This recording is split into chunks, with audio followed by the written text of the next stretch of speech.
love through art. Now let's carry that vibrant energy forward as we continue explaining the fascinating connection between neurodiversity and neuroplasticity. Our brain is not a fixed machine. It's a living, learning, ever-evolving marvel. A symphony of neurons, a dancer of ideas. And today, we are not merely stretching, we are sparking.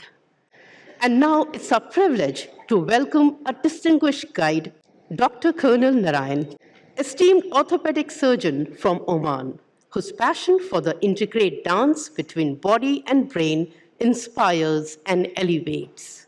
Ladies and gentlemen, it's my absolute joy to invite Dr. Colonel Narayan to infuse this space with his energy, insight, and expertise, and to coach us through a series of powerful, purposeful movements designed to awaken the body and ignite the brain. So roll those shoulders, shake off the stillness, and let's rise, reset, and rewire. Over to you, sir. Bismillah ar-Rahman ar-Rahim. I offer my most loving and humble salutations at the divine lotus feet of our beloved Bhagwan, Sri Sathya Sai Baba. So, we've all had a wonderful session wherein all the blood supply is currently in our mid area of our human body. And the blood to the rest of the organs is a little bit slow in going. That's one of the reasons that we are taught that immediately after consuming a meal, you shouldn't go swimming because it may be injurious to your health. So in order to reactivate our cerebral cortex, before we go into in-depth lectures, over the next 2 days, I will be conducting a few interactive sessions called Flex Your Cortex. There are 2 activities per session. It involves all your senses, engages your brain, and will demonstrate neuroplasticity in action. As medical students, we are often taught that the neurons and the neuronal brain cells, once damaged, cannot recover. That has now been proven to be untrue, and we've seen how wonderfully the brain rewires itself, develops new connections, and is able to exhibit growth. So the first activity that I'm going to do will ask all of you to please stand up in your seats. This is something I saw my grandfather doing, I saw my father doing, and those of you who enter Prashanti Ashram to the Ganesh gate will see a lot of people doing this activity.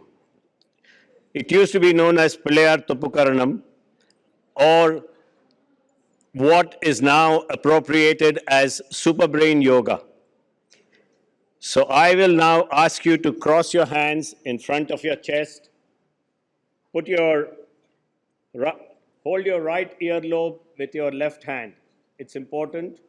Your left earlobe with your right hand. And squat repetitively.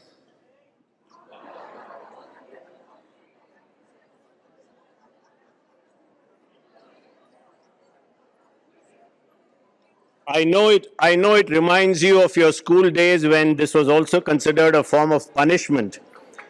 But believe me, this has a scientific background. The earlobes have acupressure points that activate the cerebral hemisphere, the same side cerebral hemisphere. So by massaging these points, your cerebral cortex gets activated. The whole purpose of squatting up and down is to get your circulation moving, and the circulation then goes towards your cerebral cortex and again activates it. This improves concentration, this improves memory and overall brain function. And that's probably the reason the teachers used to punish us in this way, because then it would help us to improve our memory. I do hope all of you are now adequately awake for the second interactive exercise. And this involves counting the alphabets in reverse order. Now that is a greater bumper than what Bumrah bowls. It is a difficult task to go from Z to A or from Z to A. So I will make it easier for you. First, go the correct way. Go from A, B, C, D, E, F, G, H, I, J, L, K, M, N, O, P, Q, R, S, T, U, V, X, Y, Z, or Z. Or as we used to sing in school, A, B, C, D, E, F, G, H, I, J, K, L, M, N, O, P, L, M, N, O, P, Q, R, S, T, U, V, W, X, Y, Z. Now try doing that in the other way. Those of you who went to school in the 70s, I was in the first batch of 10 plus 2 plus 3, and we had an option of dropping economics and taking up typewriting. So we went to typewriting school. I did the government commercial diploma in typewriting. And in typewriting, it was very easy because we had to do the whole alphabets from A to Z and back from Z to A. And it was the QWERTY keyboard that is there in all computers now. And the first lesson was ASDF semicolon LKJ.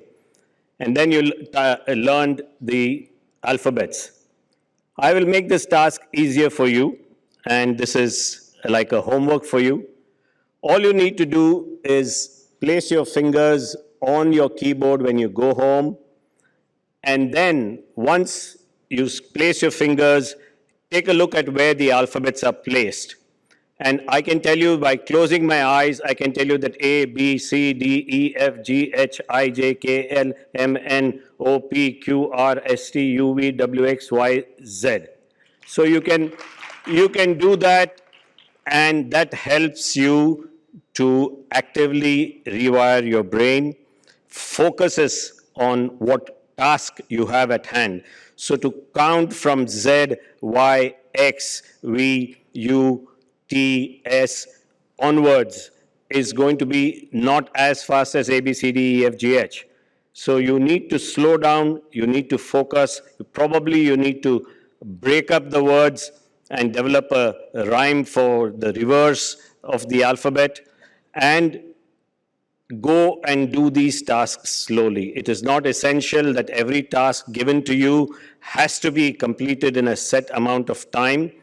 It can be broken down into small pieces, and that helps you to develop focus of mind and focus of concentration. So see you tomorrow after the next break. Saira.